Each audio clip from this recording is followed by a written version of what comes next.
Hola, bienvenidos al reto 366 2024. Estamos en el día 258. El devocional de hoy se llama ¿Eres salvo? Tengo una foto de mi estudio del obispo, en mi estudio, perdón, del obispo Westcott que su bisnieto me dio. El obispo B. F. Westcott fue un académico inglés del siglo XX y profesor de Regius, es decir, nombrado por la realeza de la teología en la Universidad de Cambridge. En una ocasión se le acercó un ferviente estudiante que le preguntó: ¿Es usted salvo?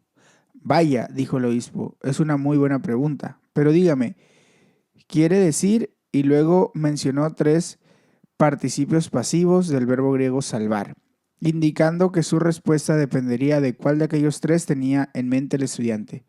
La traducción al español, en este caso, se da entre cursivas, dice: sé que he sido salvado, dijo, creo que estoy siendo salvado y espero por la gracia de Dios ser salvado o ser salvo o salvación. Salvación, dice, es una palabra de un gran calado que comprende muchas cosas. Significa libertad. Como señaló el obispo, hay tres tiempos verbales para la salvación. Has sido liberado de la pena del pecado, estás siendo liberado del poder del pecado y serás liberado de la presencia del pecado. Salmos 107 del 10 al 22. Vamos a leerlo. En la Nueva Versión Internacional dice lo siguiente: afligidos y encadenados, habitaban en las más densas tinieblas, por haberse rebelado contra las palabras de Dios, por menospreciar los designios del Altísimo. Los sometió a trabajos forzados, tropezaban y no había quien los ayudara. En su angustia clamaron al Señor y Él los salvó de sus aflicciones. Los sacó de las más densas tinieblas y rompió en pedazos sus cadenas. Que den gracias al Señor por su gran amor, por sus maravillas en favor de los hombres. Haré pedazos las puertas de bronce y cortaré los cerrojos de hierro. Se volvieron necios por sus rebeldías y fueron afligidos por sus iniquidades. Todo alimento les causaba asco y llegaron a las mismas puertas de la muerte. En su angustia clamaron al Señor y Él los salvó de sus aflicciones. Envió su palabra para sanarlos y así los libró de la fosa. Que den gracias al Señor por su gran amor, por sus maravillas en favor de los hombres. Que ofrezcan sacrificios de gratitud y jubilosos proclamen sus obras. Dice el comentario a esta lectura: reconoce la libertad del pasado. El salmista sigue dando gracias a Dios por las muchas veces que ha salvado a su pueblo, cuando éste ha clamado a él en su aflicción. Dios los liberó en cada ocasión. En esta sección vemos dos ejemplos: libertad de las cadenas del pecado. Aquí la gente está sentada en las más densas tinieblas, prisioneros, afligidos y encarcelados. Eh, en su angustia clamaron al Señor y Él los salvó de su aflicción. Frecuentemente aquello que le sucedió a la gente físicamente en el Antiguo Testamento es una imagen de lo que nos sucede espiritualmente en el Nuevo Testamento. El pecado conduce a la oscuridad y a la penumbra más profunda. Es adictivo y encadena nuestros corazones. En la cruz Jesús rompió las cadenas, perdona tus pecados y te libera. Puedes declarar como Charles Wesley: mis cadenas se rompieron, mi corazón estaba libre, me levanté, salí y te seguí. Libertad del miedo a la muerte. El salmista continúa diciendo que de nuevo se rebelaron y se acercaron a las puertas de la muerte. Otra vez clamaron al Señor y Él los salvó. Envió su palabra para sanarlos y así los rescató del sepulcro. De nuevo, esto prefigura lo que Jesús hizo por ti. Te rescató de la tumba y del miedo a la muerte a través de su muerte y resurrección. Eres liberado de la muerte, del miedo a la muerte y de todos los temores que conlleva. No es de extrañar que el salmista escribiera: que den gracias al Señor por su gran amor, por sus maravillas en favor de los hombres, que ofrezcan sacrificios de gratitud y jubilosos proclamen sus obras. Oramos, Señor, ¿cómo puedo darte las gracias por liberarme de las cadenas del pecado y de la adicción? Gracias porque no necesito temer a la muerte, nunca, porque tú, Jesús, has conquistado la muerte a través de tu muerte y resurrección. Gálatas 1 del 1 al 24. Vamos a leerlo. Pablo, apóstol, no por investidura ni medición humana, sino por Jesucristo y por Dios Padre, que lo levantó de entre los muertos, y todos los hermanos que están conmigo, a la iglesia de Galacia. Que Dios nuestro Padre y el Señor Jesucristo les concedan gracia y paz. Jesucristo dio su vida por nuestros pecados para rescatarnos de este mundo malvado, según la voluntad de nuestro Dios y Padre, a quien sea la gloria por los siglos de los siglos. Amén. Me asombra que tan pronto estén dejando ustedes a quien los llamó por la gracia de Cristo para pasarse a otro evangelio. No es que haya otro evangelio, sino que ciertos individuos están sembrando confusión entre ustedes y quieren tergiversar el evangelio de Cristo. Pero aún si alguno de nosotros o un ángel del cielo les predicara acerca de unas buenas noticias distintas de las que hemos predicado, que caiga bajo maldición. Como ya lo hemos dicho, ahora lo repito, si alguien anda predicando un mensaje distinto al que recibieron, que caiga bajo maldición. Entonces, ¿busco ganarme la aprobación humana o la de Dios? ¿Piensan que procuro agradar a los demás? Si yo buscara agradar a otros, no sería siervo de Cristo. Quiero que sepan, hermanos, que las buenas noticias que yo predico no es invención humana. No lo recibí ni lo aprendí de ningún ser humano, sino que me llegó por revelación de Jesucristo. Ustedes ya están enterados de mi conducta cuando pertenecía al judaísmo, de la furia con que perseguía a la iglesia de Dios tratando de destruirla. En la práctica del judaísmo, yo aventajaba a muchos de mis contemporáneos en mi celo exagerado por las tradiciones de mis antepasados. Sin embargo, Dios me había apartado desde el vientre de mi madre y me llamó por su gracia. Y cuando Él tuvo a bien revelarme a su Hijo para que yo lo predicara entre los no judíos, no consulté con nadie.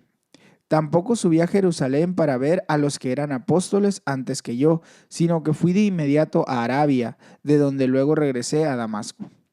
Después de 3 años subí a Jerusalén para visitar a Cefas y me quedé con él 15 días. No vi a ningún otro de los apóstoles, solo vi a Santiago, el hermano del Señor. Dios me es testigo de que en esto que les escribo, no miento. Más tarde fui a las regiones de Siria y Cilicia.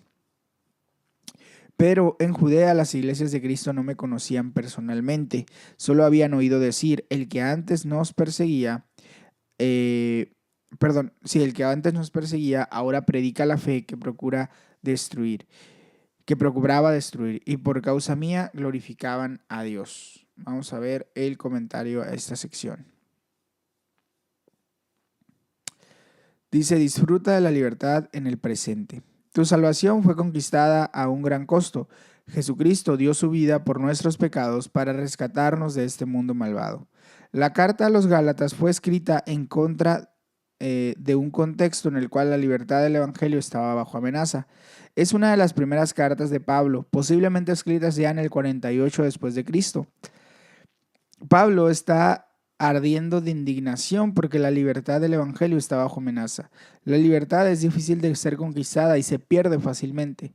La religión puede usarse como medio de controlar a las personas. Así la utilizó Saulo de Tarso. Posteriormente encontró a Jesús y experimentó algo radicalmente diferente, una libertad que viene de adentro. El mensaje del Evangelio es un mensaje de libertad. Eres liberado del pecado, la culpa, la vergüenza, la adicción y la muerte. También eres liberado de la justificación mediante las obras de la ley. Los hombres no tienen que circuncidarse. En primer lugar, no debes convertirte en un cristiano judío antes de que puedas convertirte propiamente en cristiano. La apasionada indignación de Pablo en esta carta se explica por el hecho de que la libertad del Evangelio estaba en juego. En sus primeros viajes había fundado una serie de iglesias en la provincia romana de Galacia y les había contado de aquel Jesús que nos libera. Habían experimentado aquella libertad. Algunos años más tarde, ciertos líderes religiosos habían venido cuestionando las opiniones y la autoridad de Pablo, tratando de introducir normas y regulaciones que habrían acabado con la nueva libertad de los Gálatas. Estaban diciendo que no era suficiente poner su fe en Jesús, sino que también tenían que circuncidarse. Estaban demarcando los límites de lo que significaba ser un verdadero cristiano con demasiada restricción. Hoy en día, algunas personas intentan trazar este tipo de límites al decir que no es suficiente ser cristiano, sino necesitas ser como nosotros. Necesitan ser evangélicos o católicos o pentecostales. Tienes que ser como ellos, lo mismo que son ellos. Tienes que ser la clase particular de cristiano para ser propiamente cristiano. Pero la fe en Jesús es suficiente. No hace falta la circuncisión o ninguna otra marca. Aceptémonos unos a otros sobre la base de la fe en Jesús, más que sobre la clase de cristianos que somos. Pablo testifica sobre su propia experiencia de encontrar su libertad en Jesús y cómo aquella lo cambió de ser alguien que con furia perseguía a la iglesia de Dios, tratando de destruirla, a alguien que ahora predicaba la fe que procuraba destruir. La conversión de Pablo nos recuerda que nadie está más allá del alcance de Dios, ni siquiera un miembro del Daesh. ¿Alguna vez te has preguntado si Dios podría usarte? ¿Alguna vez has pensado que algo que has hecho en el pasado podría descalificarte? El testimonio de Pablo es una prueba de que Dios no solo perdona, sino que también te libera y te puede usar mucho, sin importar lo que hayas hecho en el pasado. Aquel testimonio fue poderoso. En palabras de The Message, su respuesta fue reconocer y adorar a Dios por causa mía. Tu testimonio, quizá aparentemente menos espectacular que el de Pablo, tendrá un impacto en aquellos que lo escuchen. Señor, gracias, porque en el momento en que ponemos nuestra fe en Jesús encontramos la verdadera libertad. Vamos a leer Isaías 33:1 al 35:10. Dice lo siguiente en la Nueva Versión Internacional. Nada más déjenme silenciar algo aquí porque...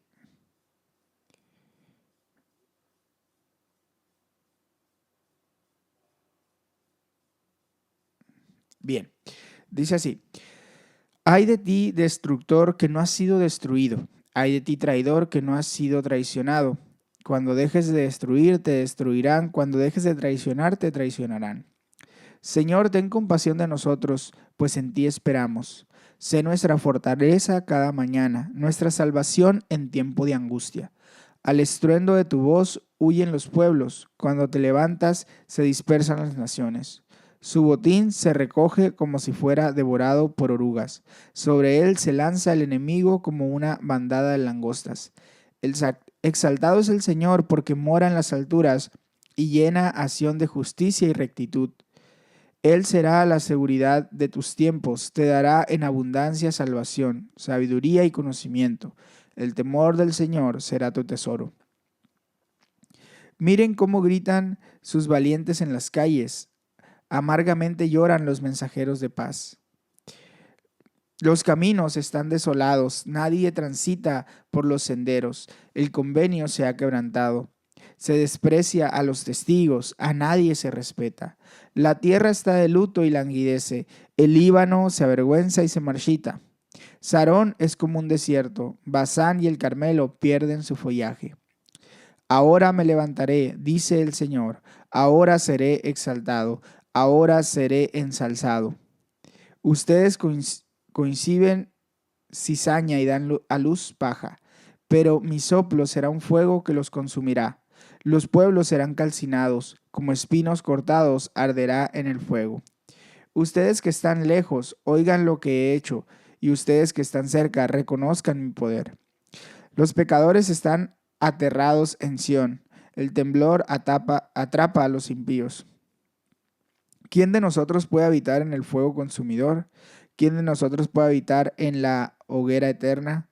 Solo el que camina con justicia y habla con rectitud, el que rechaza la ganancia de la extorsión y se sacude las manos para no aceptar soborno, el que no presta oído a las conjeturas de asesinato y cierra los ojos para no contemplar el mal.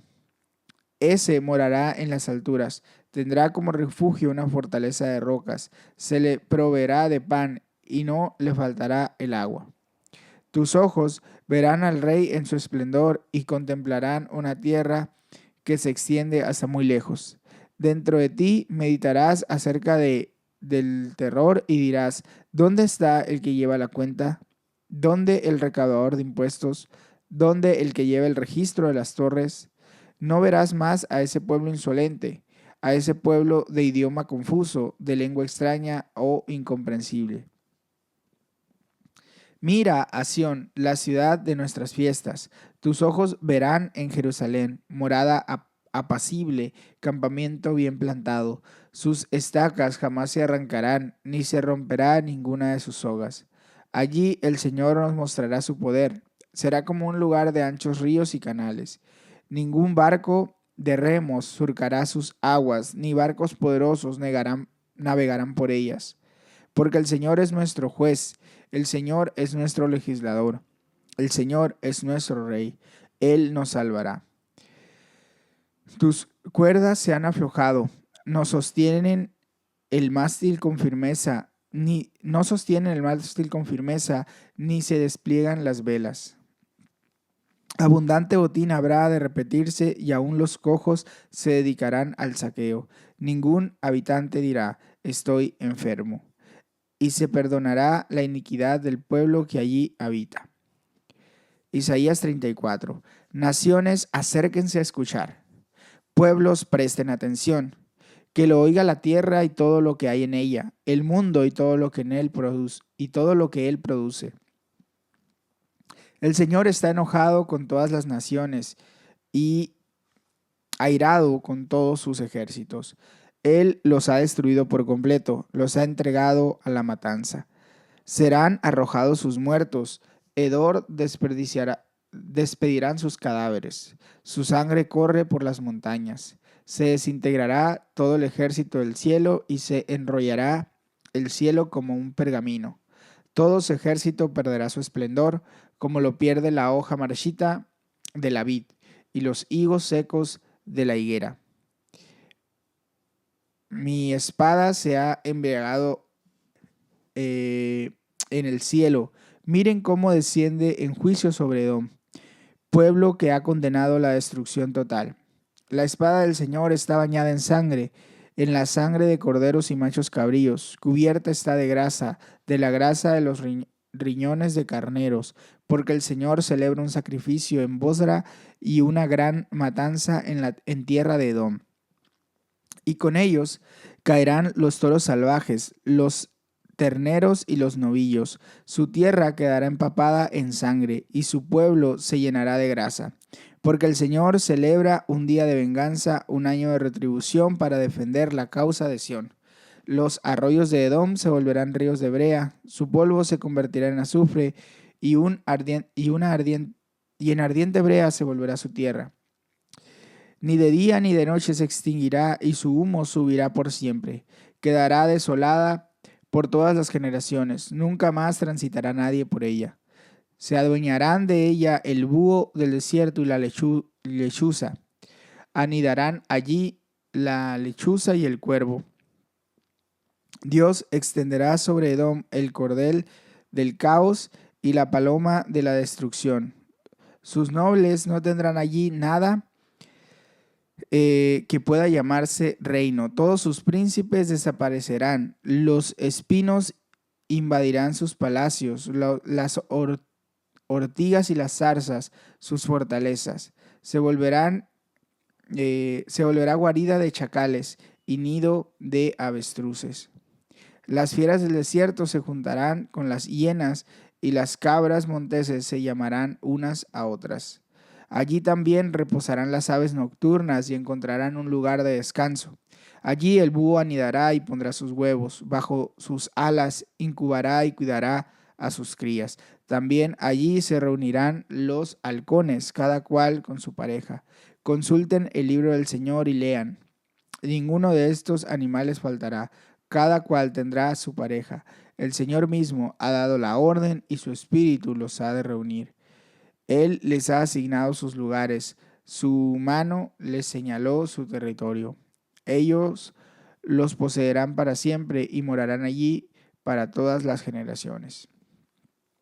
Isaías capítulo 35. Se alegrarán el desierto y el sequedal, se regocijará la estepa y florecerá como la rosa, florecerá y se regocijará, gritará de alegría. Se le dará la gloria del Líbano y el esplendor del Carmelo y de Sarón.